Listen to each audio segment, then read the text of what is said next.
Good morning. Market വ്യൂവിലേക്ക് സ്വാഗതം. ആദ്യം സാമ്പത്തിക ലോകത്തെ പ്രധാന വാർത്തകൾ. വിപണികളിൽ അനിശ്ചിതത്വം, നിക്ഷേപകർ ജാഗ്രതയിൽ. IT മേഖലയിൽ ആശങ്ക തുടരുന്നു.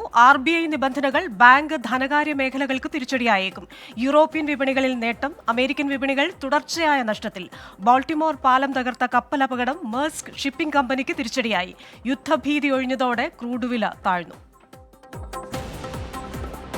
ഒക്ടോബർ-ഡിസംബർ പാദത്തിൽ രാജ്യത്തെ കറന്റ് അക്കൗണ്ട് കമ്മി കുറഞ്ഞു. GDP-യുടെ 2% നിന്ന് 1.2% കുറഞ്ഞു.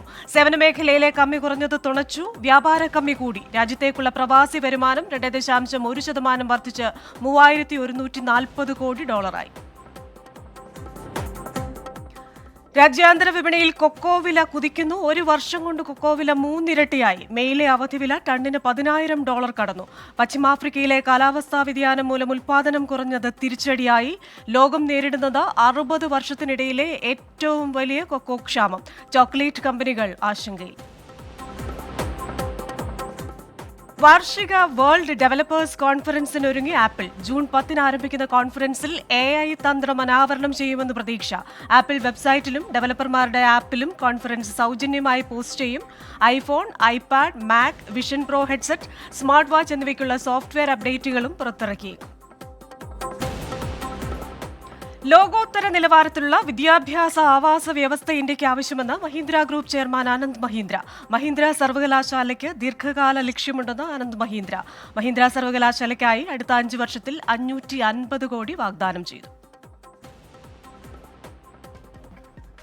എന്തായാലും കഴിഞ്ഞ ദിവസങ്ങളിലൊക്കെ വിപണി നഷ്ടത്തിലായിരുന്നു. ഇന്നും ആ നഷ്ടം തുടരുമെന്ന പ്രവചനങ്ങൾക്കിടെ അതൊരു നേരിയ തെറ്റലാണെന്ന് നമുക്ക് മനസ്സിലാവുന്നുണ്ട്. ഇന്നിപ്പോൾ ദേശീയ ഓഹരി വിപണിയും ബോംബെ സ്റ്റോക്ക് എക്സ്ചേഞ്ചും നേട്ടത്തിലാണ് വ്യാപാരം ആരംഭിച്ചിരിക്കുന്നത്. ദേശീയ ഓഹരി വിപണി നോക്കിക്കഴിഞ്ഞാൽ 98 പോയിന്റ് ഉയർന്ന് 22,103 വ്യാപാരം തുടങ്ങിയത്. ഈ RBIയുടെ നയങ്ങളും സെബിയുടെ നയങ്ങളും ഒക്കെ ബാങ്ക് ധനകാര്യ മേഖലകൾക്ക് തിരിച്ചടിയാകും എന്നായിരുന്നു നമ്മുടെ ഒരു പ്രതീക്ഷ. പക്ഷേ രാവിലത്തെ വ്യാപാരത്തിൽ ബാങ്ക് ധനകാര്യ മേഖല മികച്ച രീതിയിൽ വ്യാപാരം തുടരുന്നതാണ് നമുക്ക് കാണാൻ സാധിക്കുന്നത്. ഇനി ബോംബെ ഓഹരി സൂചികയിലേക്ക് വന്നു കഴിഞ്ഞാൽ 346 പോയിന്റ് ഉയർന്ന് 72,816 എന്ന നിലയിലാണ് വ്യാപാരം നടക്കുന്നത്. ഇന്നലെ ഡോളറിനെതിരെ രൂപ കരുത്താർജിച്ചിരുന്നു. ഇന്നും 2 പൈസ കൂടി 83 രൂപ 31 പൈസ എന്ന നിലയിലാണ് ഡോളറിനെതിരെ രൂപയുടെ വ്യാപാര മൂല്യം. ഇന്നത്തെ വിപണി എങ്ങനെയുണ്ടാകും എന്ന് വിശകലനം ചെയ്യാനായി ശ്രീ പോൾ തോമസ് ഉണ്ട്, executive director DBFS. Good morning Shri Paul Thomas. എന്തായാലും ഈ US വിപണി കുറച്ച് ദിവസങ്ങളിലായി തകർച്ചയിലാണ്. നമ്മൾ ഈ ഏച്ച് കെട്ടിയാൽ മുഴച്ചിരിക്കുമെന്ന് പറഞ്ഞതുപോലെ തന്നെ ഒരു ഊതിപ്പെരുപ്പിച്ച ഒരു വലിപ്പമായിരുന്നു പല വിപണികൾക്കും എന്ന ഒരു ആശങ്ക നിക്ഷേപകർക്കുണ്ട്. ഇന്ത്യൻ വിപണിയിലും സമാനമായ ഒരു ആശങ്കയുണ്ട്. RBIയുടെ ചില നിയന്ത്രണങ്ങളുണ്ട്, സെബിയുടെ നിയന്ത്രണങ്ങളുണ്ട്, കല്യാണി ഗ്രൂപ്പിലെ പ്രശ്നങ്ങളുണ്ട്. ഇങ്ങനെ പല കാര്യങ്ങൾ വിപണിയിൽ ഇങ്ങനെ നിൽക്കുമ്പോൾ ഇന്നത്തെ ഒരു വിപണി പ്രതീക്ഷ എന്താണ്? Good morning Christina. ഇന്ന് നമ്മുടെ മാർക്കറ്റ് കഴിഞ്ഞ ദിവസം പറഞ്ഞിരുന്നു, മാർക്കറ്റ് 22,250 21,750 നമ്മൾ കഴിഞ്ഞ ആഴ്ചയിൽ ഒരു റേഞ്ച് പറഞ്ഞിരുന്നത്. ആ റേഞ്ചിനുള്ളിൽ തന്നെയാണ് ഇപ്പോഴും നിൽക്കുന്നത്. ഇനിയിപ്പോ ഈ ഫൈനാൻഷ്യൽ ഇയറിനെ സംബന്ധിച്ചോളം 2 ദിവസമേ ഉള്ളൂ, ഇന്നും നാളെയും കൂടെ ഉള്ളൂ. നാളെ മന്ത്ലി ഫ്യൂച്ചേഴ്സിന്റെ എക്സ്പയറി ആണ്. അതോടൊപ്പം തന്നെ നമ്മുടെ ഈ ഫിനാൻഷ്യൽ ഇയറിന്റെ എൻഡും ആണ്.